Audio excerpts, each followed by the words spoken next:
guests. And what was so special about coming to this restaurant was because we gathered in friendship and we gathered to network amongst one another. And we had special emphasis with the young students, some which are here tonight. And these young students are part of our internship program. And most of you know, but the internship program is a way to indoctrinate or introduce these young students into law enforcement and government function. Because today, we need more involvement, especially amongst groups like the Korean American community. You know, here in Bergen County, we have one of the most diverse groups of people from all walks of life. There are nearly 80,000 Korean American here in Bergen County, and we take pride in our communities. And I know you do too. And I know that by encouraging and sharing your time with our organization and for these young students to become involved in the internship program will better suit them for the future and the leadership of their own communities. Tonight we're going to have a great gathering. We're going to have demonstrations, presentations, guest speakers. We're going to have good food. And more importantly, we're going to know and learn each other more and more closer. We're going to be closer to one another. And that's what I know this organization serves. It has a mission to give each and every one of you, your families, your communities, wherever you are from, whether it be New York, New Jersey, Connecticut. We want you to have a better understanding for who we are, the governments that serve you, and we want to encourage you to become part of your community, part of your government, part of your law enforcement agencies. And that's what I know is going to happen here. And I want to thank each and every one of my board members for supporting the program. I want to thank each and every one of the parents who encourage their young children to be here, not only tonight, but throughout the meetings that we have here. And I want to thank you, the young students, for the encouragement you give us to show us how much you get involved with the internship program. All that you know and learn, it's so important for your futures, and God bless you. Okay, we have a few special guests that I'd like to introduce and have them give an opportunity to introduce themselves and talk about a little bit about who they are and what they do. And most of them, if not all of them, are not new to our organization. First of all, from the Supreme Court in New York is a good friend of mine. His name is the Honorable Judge Bruce Balter. He is a Supreme Court judge in his 14th year over New York State. Before that, he went to law school, Brooklyn Law School. He was magna cum laude in the undergraduate program, and then he went into his law degree, Brooklyn. And then he has served in various roles. He has received numerous commendations, including the FBI Director's Citizen Leadership Award. He also has received the New York State Troopers McCadden Award. And basically that's an award given to people like the judge who cares about law enforcement, who cares about public safety, who cares about the people who serve you. And his role as a Supreme Court Justice, he knows all too well the good and the bad of our society. And let me tell you, this man, this honorable judge, does the right thing for our communities, for our society, and he continues to do so each and every day when God gives him the power to do it. But at this time, please give a warm introduction to the Honorable Bruce Balter.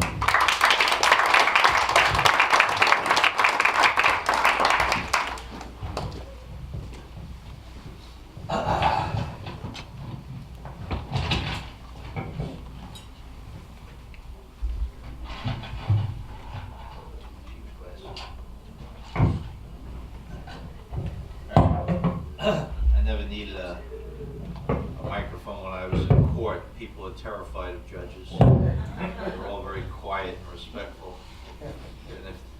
But I want to say a big thank you to the board members of the USLEC for what you do. Congratulations, especially to my dear friend Daniel Song on your graduation from the academy and becoming a special police officer. It's not an easy task.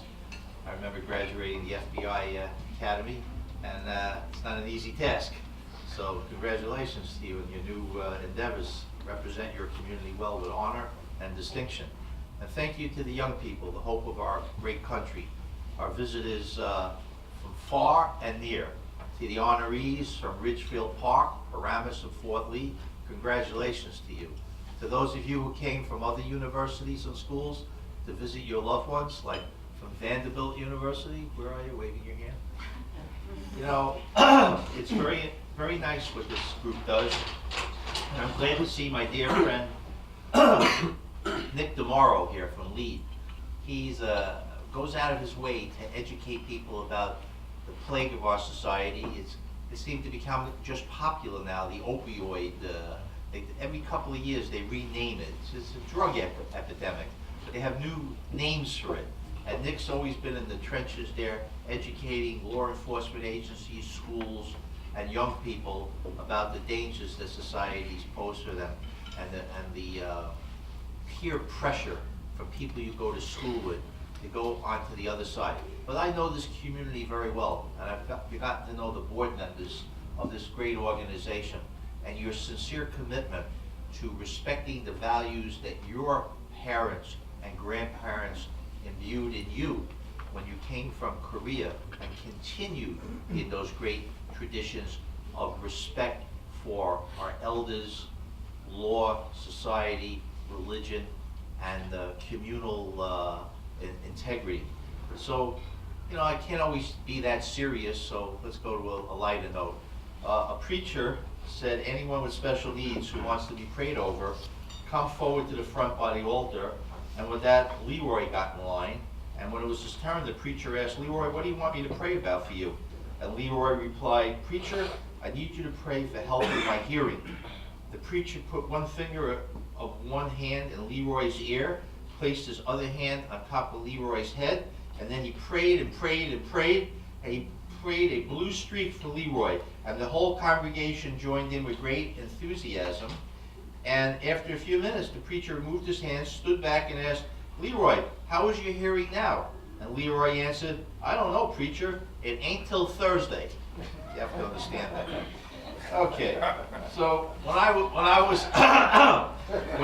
the guys in law enforcement, the Honorable Mayor White understood that. When I was 5 years old, my mother told me that happiness was the key to life. When I went to school, they asked me what I wanted to be when I grew up. I wrote down happy. They told me I didn't understand the assignment. And you know what I told them? They didn't understand life. So, you know, a 24-year-old boy was seeing out from the train's window, and he shouted, Dad, look, the trees are going behind us. And Dad smiled. And a young couple sitting nearby looked at this 24-year-old with a childish behavior, and they pitied him. And then he exclaimed again, Dad, look, the clouds are running with us. And the couple couldn't resist and said to the old man, why don't you take your son to a good doctor? The old man smiled and said, I did, and we're just coming from the hospital. My son was blind from birth. He just got his eyes today. The moral, every single person on the planet has a story. Don't judge people before you truly know them. The truth might actually surprise you. This is a challenge I face every day in court. I'm just a human being, and we all have our innate prejudices and frailties and failings. You know, I carry my father's name. He was a World War II veteran of the Battle of the Bulge. He said, son, when you leave this world, you're not going to be taking any of your riches and wealth with you. You can't fit it in the ground. But you'll take my good name, the name that my father gave me and his father gave him. And I hope you'll always do the right thing by that name. And I hope I have, Dad.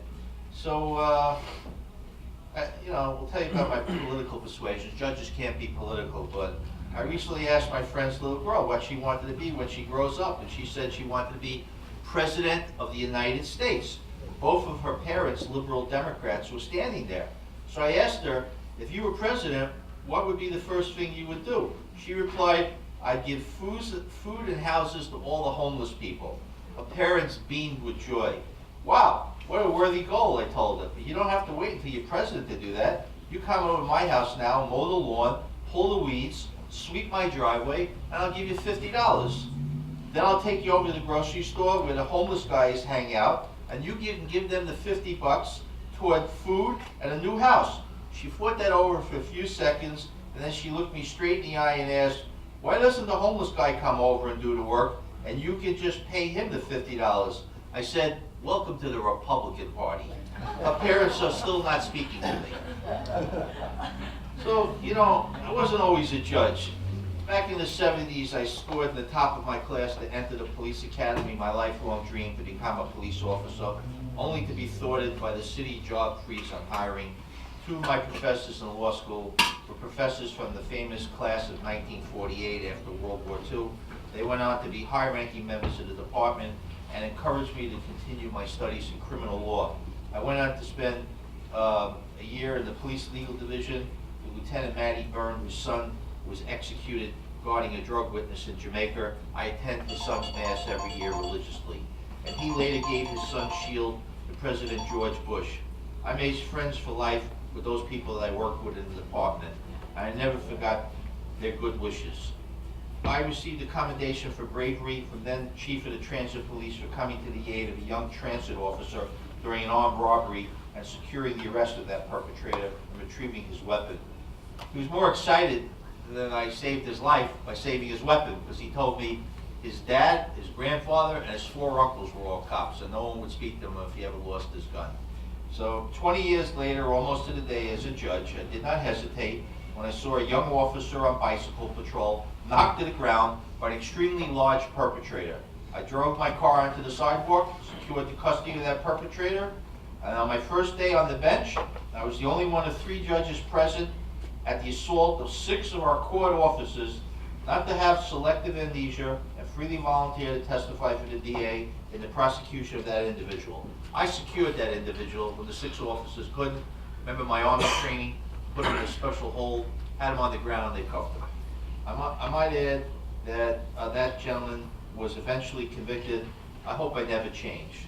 And the reason I'm here tonight is out of my friendship with Bob Cooper, a decent human being and a great friend. Not just a friend of law enforcement, but a friend of the community. He's so interested with young people, and especially in this community, with all you have to offer and give back. And I want to thank you, Bob, for your years of friendship and dedication. I can count on my hand the few people I know in life that I respect, and you are one of them. So thank you for all you do. And to you young ladies and gentlemen, you are the visible example to me of that embodiment of spirit and service and dedication to the principles of honor and decency that I have tried to live my life by. Let us never forget the sacrifices that your parents made for you, so that you could become role models of citizenship for others to emulate and follow in your community. Your actions which display equal treatment and kindness and help to all help us to remember that if we fail to learn from the past, then unfortunately we will be doomed to repeat the mistakes of the past, as Professor Santayana said. It's an honor for me to be here at this association, for all the wonderful work you do, and to remember that we are examples and role models for future generations. I want to thank you and bless you all and wish you a good evening. And I want to remind us of one thing. We may have different languages, we may have different heritages, we may have different religions, but in this country we have one flag, one language, one nation under God. The flag does not fly because of the winds that blows it. The flag flies because of each soldier's last breath that flies by it. God bless the United States of America. Thank you.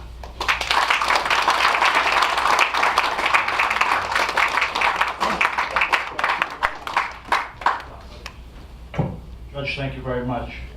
You know, the judge has many accolades, many honors in his career of helping people in various communities. And just recently, Judge Balter was awarded an honorary deputy chief position with the New York City Fire Department. And it's because his long history of doing the right thing.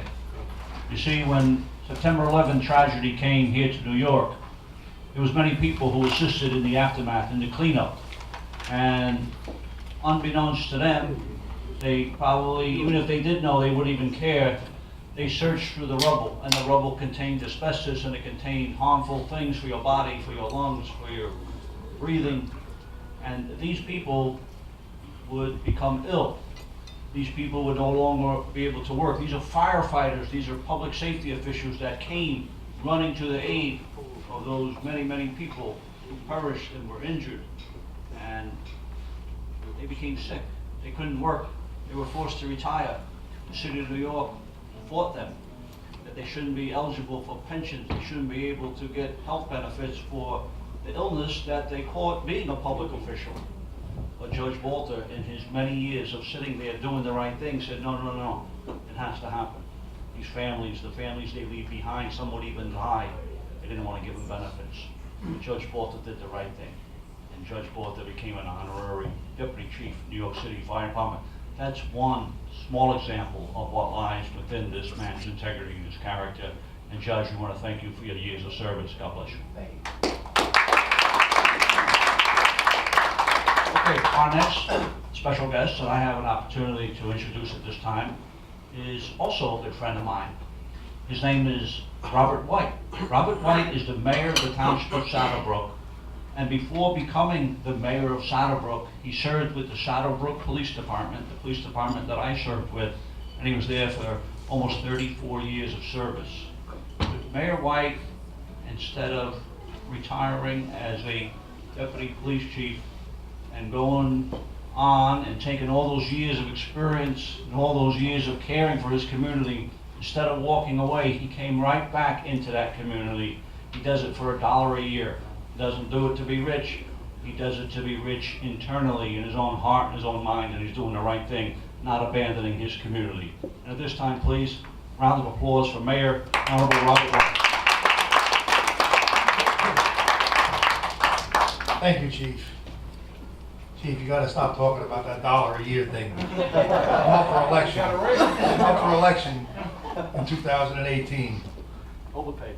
and I'm taking that stipend this time. So, it's only about $5,000, but it would help going to all the functions and everything, so I don't know. But it's my pleasure to be here tonight. I thank you for inviting me. I just want to wish everybody a Merry Christmas and a Happy New Year, happy, healthy, prosperous New Year to all of you. I want to congratulate my good friend Daniel Song, who graduated from the Special Law Enforcement Officer Police Academy last week or 2 weeks ago? 2 weeks, losing track of time. But anyway, I was there, and he did a great job in the academy. It was a fantastic experience for him to learn all about law enforcement, and he's suited up here tonight and he's ready to go, and it's going to be nice to have him serving Saddlebrook on the streets and helping out with his law enforcement task. I also want to congratulate all of the interns here tonight that graduated from the internship program. I came here a couple of months ago and spoke to most of you, so most of you know me from that time now. And I just want to say that and I said it that night, you should thank your parents for allowing you and giving you the opportunity to go through this program, because it does help you learn much about law enforcement and government and how it works. And as the chief said, I think it's very important that the Korean American population in Bergen County is large, 80,000 or so, and I think that it's important. We're a diverse county, but we need more Korean Americans, not only in police work, but in government work as well, government jobs. And there's certain communities where you overwhelmingly, a high percentage of Korean Americans are there, and they should be in those jobs and working with the community. So I know that this group, that's what you know, what you preach, you want that to happen, and it will. It will. It takes time, but as time goes on, you will make inroads in that area. Trying to think of what else. It's an honor to be on the headline here with Judge Balter, who did a fabulous job. It was a great speech, Judge. You make my speech look, mine pales in comparison to yours. No, I'm just kidding, but honestly, Judge, you're a great man, and I respect you immensely. You have great character, and you've done so much with your life that, again, it's an honor just to be in your presence. Thank you. So I think that's all I have. I just, again, want to congratulate everyone, all the interns, and wish everybody, again, a happy, healthy, and prosperous new year. Thank you. Thank you, Mayor Bob.